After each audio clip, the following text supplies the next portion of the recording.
ایک چھوٹی سی چیونٹی جنگل کے ایک کونے میں اپنی روزمرہ کی محنت میں مصروف تھی۔ وہ صبح سویرے اپنی کالونی سے نکلتی، خوراک ڈھونڈتی اور اپنے ساتھیوں کے لیے لے جاتی۔ اس کی زندگی سادہ مگر محنت سے بھرپور تھی۔ ایک دن جب وہ اپنے معمول کے مطابق پتوں اور شاخوں کے درمیان چل رہی تھی، اس کی نظر زمین پر پڑے شہد کے ایک چمکتے ہوئے قطرے پر پڑی۔ وہ قطرہ سورج کی روشنی میں موتی کی طرح جگمگا رہا تھا، گویا اسے بلانے کی دعوت دے رہا تھا۔ چونٹی قریب آئی، اس نے اپنے ننھے سے منہ سے شہد کو چھوا اور ایک چھوٹا سا ذائقہ چکھا۔ وہ ذائقہ اس کے لیے ایک جادو تھا۔ اس کا دل خوشی سے جھوم اٹھا۔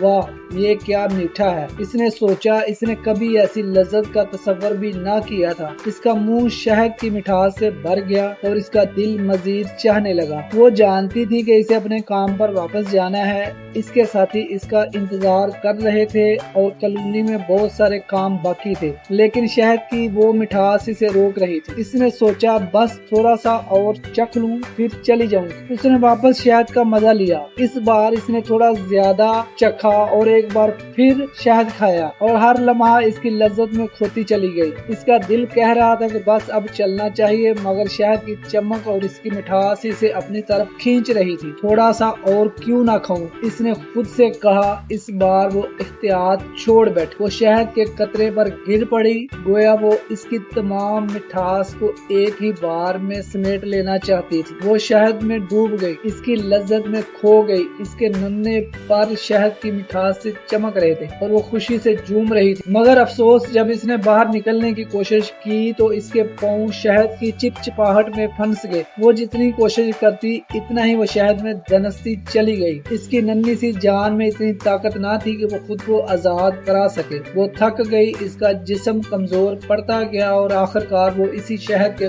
قطرے میں دم توڑ گئی۔ وہی شہد جو اس کے لیے لذت کا باعث بنا تھا اس کی قبر بن گیا۔ یہ چھوٹی سی چیونٹی کی کہانی ہم سب کے لیے ایک سبق ہے۔ دنیا کی رنگینیاں اور لذتیں شہد کے قطرے کی مانند ہیں۔ جو شخص ان سے بقدر ضرورت لطف اٹھائے گا وہ سکون اور نجات پائے گا، مگر جو اس میں غوطہ زن ہو جائے گا وہ ہلاکت کے گڑھے میں گر جائے گا۔ ایک دانا نے کہا تھا، یہ دنیا شہد کے ایک بڑے قطرے سے زیادہ کچھ نہیں، اسے چکھو مگر اس میں ڈوب مت جانا۔ اگر آپ کی یہ سٹوری پسند آئی ہے تو لائک کریں، شیئر کریں، سبسکرائب کریں اور کمنٹ ضرور کریں۔